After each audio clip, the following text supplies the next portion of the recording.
incarcerated and are used to wearing these things, no tricks that they can do to make them work for them, and we probably think that's what occurred here. I had a question specifically for you, Keith, as it relates to the Department of Adult Corrections.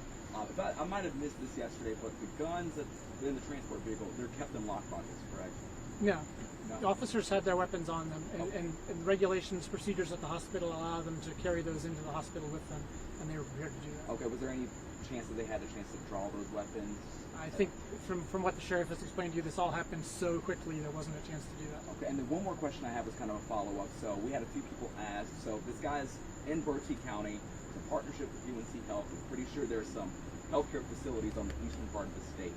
How has this situation prompted the Department of Adult Corrections to review future transport to prevent this from happening? There are a lot of factors we're going to look at in the after-action review, and certainly that'll be one factor. A lot of people have asked about, why do we treat in Hillsborough all the way from Bertie County?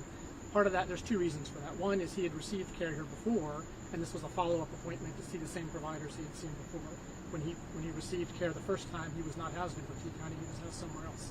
And the second part of that is we have contractual arrangements with different medical hospitals and different medical care providers to provide certain types of care. UNC Hospitals provides for us a wide variety of specialty services, and they happen to do that for us here in Hillsborough. Thank you. Through the Department of Corrections, what you were able to review so far, have you found any indication, whether it was phone calls or anything from when he was in custody, connections, conversations with people outside of the facility that might have been planning this? Not yet. Those are all things we're looking at, obviously. Like I said, information has been rather limited, but we're looking at all those avenues, exhausting all of those investigative means we have. We don't want to share everything we know at this point for obvious reasons, but we're working on that. Are there going to be more charges added to him now that he's escaped? So he's been charged with felony escape, which is a crime were he to be convicted, he would have added to his additional sentence. He already has a life sentence anyway, but this would be something on top of that. I didn't mean to interrupt. I'm sorry. I didn't know if he had a history of trying to escape in the past in custody. I'm not aware of any other prior escape attempts for him. He does have a long criminal record, but none of those are escape attempts to my knowledge.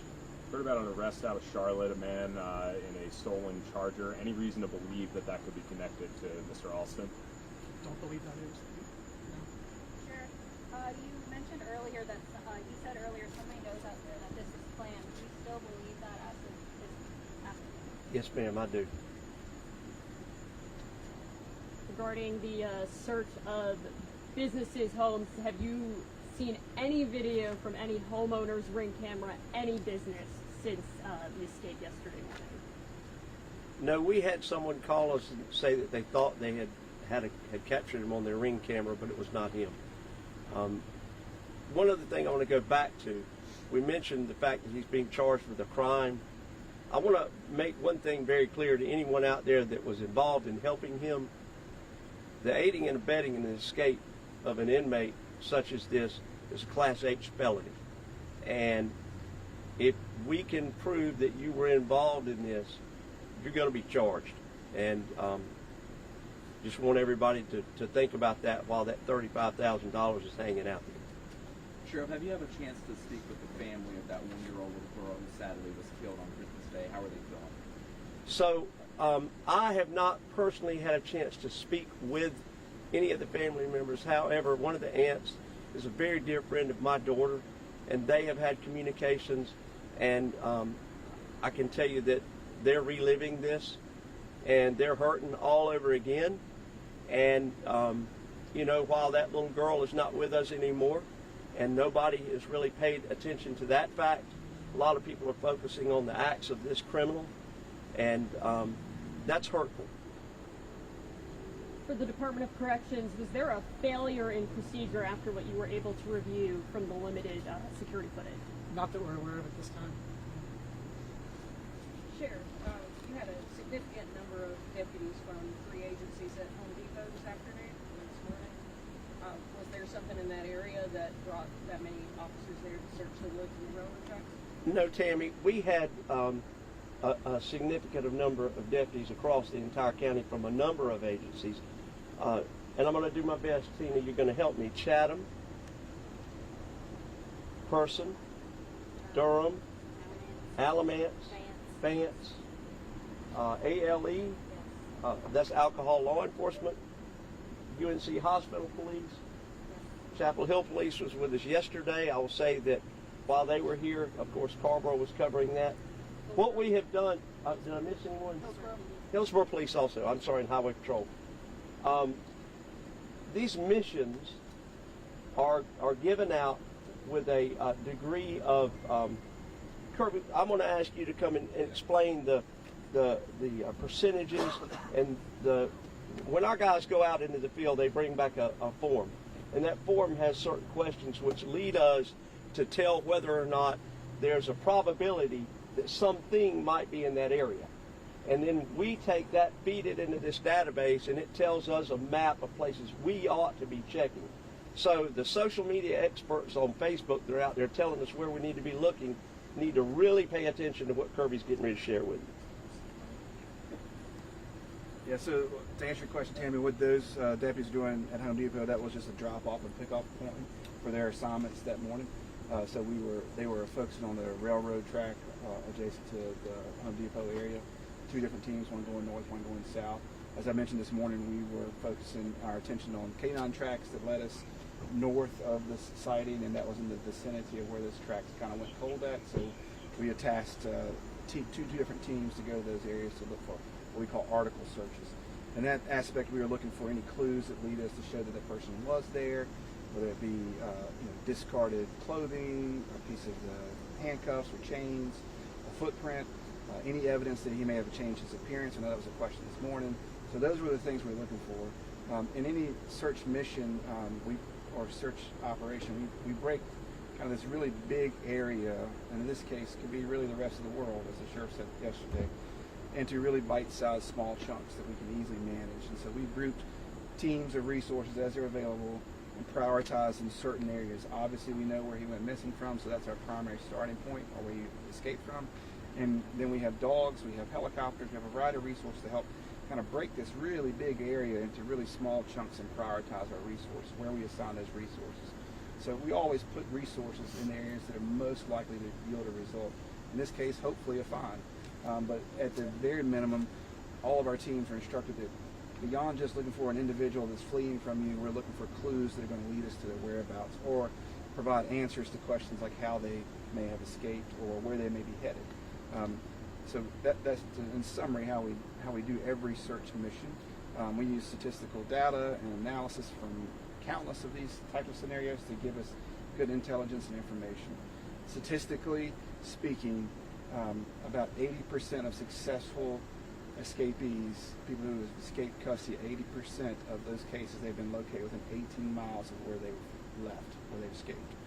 So it's a very big area. That incorporates most all of Orange County, half of Alamance County, and most of Durham County. That would take us months, if not years, to search 18 miles, look for a needle in a haystack. So we tend to develop two simultaneous operations: extensive ground searches, looking for the individual, looking for clues that lead us to the individual, simultaneously running a very robust investigative function to gather intelligence, gather information, known accomplices, who they may have talked to, and that's in both escape situation like this and someone who's missing, just a general search and rescue type of operation. So those both go hand in hand. The real difference in transitioning here is we're moving from the less physical, out visible in the wooded areas where someone could be hunkered down and laying low or hiding. We've kind of cleared that area where somebody would do that, and we move those resources into that more investigative role. If that helps make sense. I know you said that you believe that this was planned. Any reason to believe that you may have had an ally within law enforcement that helped with this? None whatsoever. None whatsoever. So the folks that we believe and the information that we're receiving right now are pointing us in a couple of different directions. And again, you see us every day. You do not see that room full of intel experts that are working. I had one of the SACs from the FBI call me when this thing jumped off and said, "How much help do you need and what do you need?" And I just said, "I need what you can send. The room's full." I've got probably 8 or 9 of our deputies, our investigators, who work this type stuff all the time, the technological end of it, working on this, and they have been working nonstop. I'm talking overnight, through the night,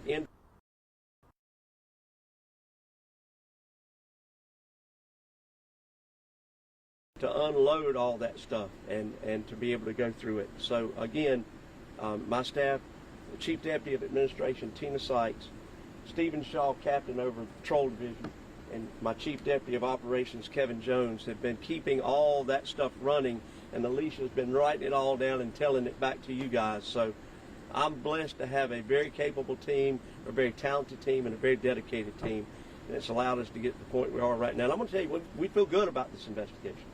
We feel good that, you know, the numbers that Kirby's reporting to you, about 80% are found within 18 miles in a week or so. We've missed the 24-hour, the 12-hour, but we feel good. We feel good about where we are. The other thing about these data sets that reveal this information is almost everything that it says about this type of incident has been on point. Daylight, 30 years old, 31. Everything that we have found has pointed to Mr. Alston. So we feel that that's accurate, and it's going to lead us to a successful conclusion. Once he's caught, how is he housed going forward? Is he going to be moved to a higher security prison? I'll let the chief talk to that, but we're saying maximum security. Yeah, certainly. That's our standard protocol when someone comes back from an escape like this, is they go back to our highest security level, usually at Central Prison in Raleigh, and we'll deal with them from there. Leads coming from all over the place. Would you label anything as concrete at this point? So I'll tell you that there are 2 leads we've got. I'm not going to tell you what they are, that we feel are solid, rock solid.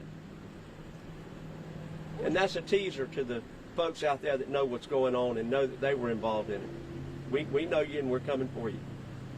What would you define as this immediate area where you believe he is not in right now? Is it that 1 to 2 mile radius? We're confident he's not within a 5-mile radius.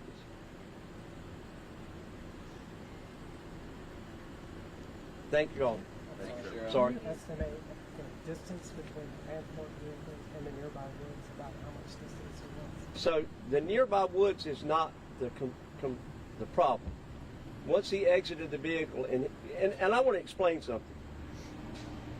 If I were to take off in a dead run right now, everyone here would be, oh my goodness. Your brain takes a few minutes to analyze what just occurred. And I want you to think about what these transport people do every day that they come to work. They transport inmates to and from places all over this state.